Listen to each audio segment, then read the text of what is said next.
Welcome to this explainer. We're diving straight into a moment in history where dates aren't just recorded in ink, but literally written in the blood of the innocent. We're talking about April 13th, 1919, the Jallianwala Bagh massacre. Now, this isn't just some grim footnote in colonial history.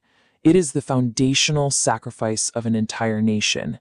It's the exact moment that irreversibly altered the entire trajectory of the British Empire in India.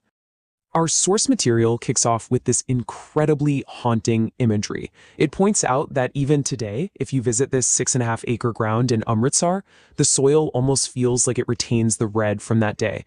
And historians often say that if you listen closely, the grounds still echo with screams and sobs and slogans of freedom.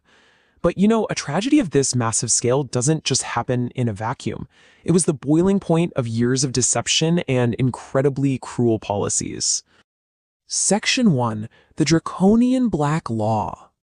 Okay, so to truly grasp the weight of this massacre, we really have to understand the massive betrayal Indians felt leading up to it.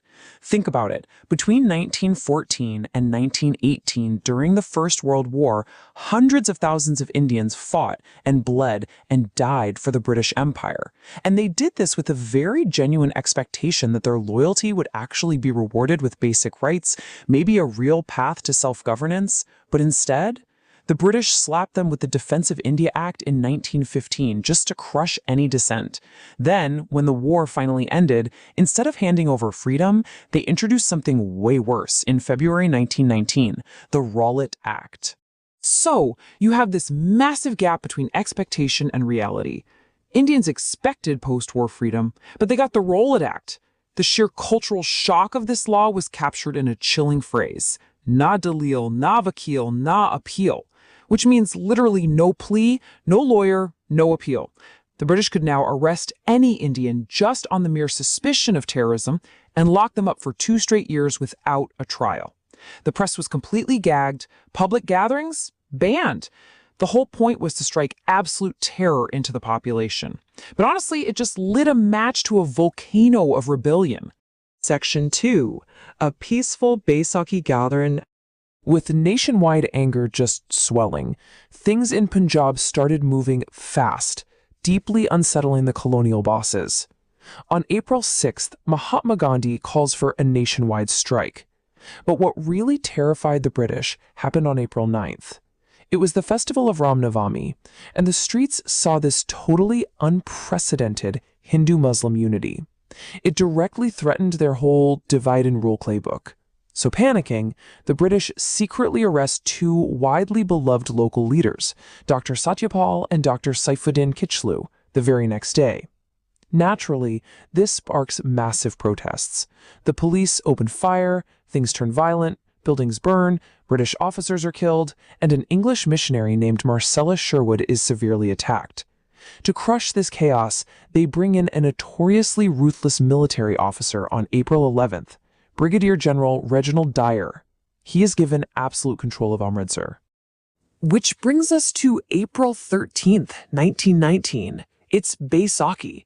This is Punjab's biggest, most joyous festival, celebrating the harvests and the new year. So you have thousands of innocent families from rural villages who have absolutely no idea that Dyer just declared martial law banning public gatherings coming into the city. To rest and celebrate, they gather in an enclosed dirt ground called Jallianwala Bagh. And at the exact same time, local leaders were holding a completely peaceful protest against the Rowlatt Act in that very same spot. Section 3. 10 Minutes of Terror. Imagine a peaceful crowd of roughly 15,000 to 20,000 people, men, women, little kids, the elderly, just sitting in this enclosed space. They are totally unaware that a British airplane has already spotted them and that General Dyer is currently marching toward them. 1. That's the number of narrow exits at Jallianwala Bagh. Just 1. Dyer arrives, realizes the alley is too narrow for his armored vehicles, so he leaves them outside, marches his troops in, and deliberately blocks that single narrow exit point. 90. Dyer brought a heavily armed contingent of 90 Gurkha and Balaj soldiers. He didn't issue a single warning for the crowd to disperse. Not one warning shot into the air. Nothing. He simply ordered his men to kneel, take their positions, and aim their Lee-Enfield rifles directly into a crowd of unarmed, unaware civilians. 10. For 10 agonizing, uninterrupted minutes, the firing didn't stop. The source is very clear here. This wasn't random panic fire. This was calculated slaughter. Dyer was literally directing his soldiers to shift their aim to wherever the crowd was thickest, specifically targeting the people desperately trying to climb over the 10-foot-high brick walls. 1,650. That is the exact number of bullets fired into that space. And the deafening sound of gunfire only finally stopped for one reason. The soldiers had practically run out of ammunition. 120. Right in the center of the bag, there was a large well. In a completely desperate, futile attempt to escape the barrage of bullets, men, women, and children leaped into it, basically piling on top of one another. The source recounts the absolutely horrifying reality that after the massacre, 120 lifeless bodies were pulled from that single well alone. The immediate aftermath was nothing short of apocalyptic. While the official British numbers tried to downplay it, it is widely recognized that over 1,000 people were killed and more than 2,000 were injured. And the cruelty didn't end with the bullets. Dyer immediately slapped a strict curfew on the city, cutting off water and electricity. Anyone seen on the streets would be shot on sight.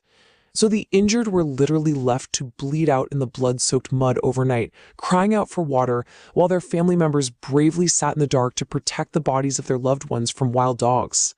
Section 4. The mockery of justice. As if the physical violence wasn't enough, it was immediately followed by a staggering, insulting mockery of justice. The British set up an inquiry called the Hunter Commission. And when General Dyer took the stand, he showed zero remorse. Literally none.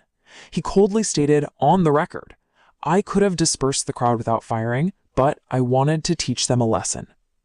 The double standard here is infuriating. The victims, the people of Punjab, were subjected to brutal martial law. They were publicly whipped, forced to literally crawl on their bellies down the streets.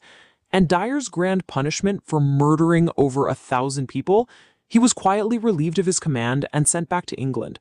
But he wasn't treated like a pariah or a war criminal. He was celebrated.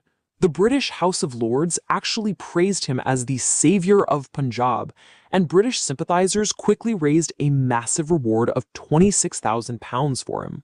This grotesque display of injustice was the ultimate breaking point. Nobel laureate Rabindranath Tagore was so disgusted, he renounced his British knighthood.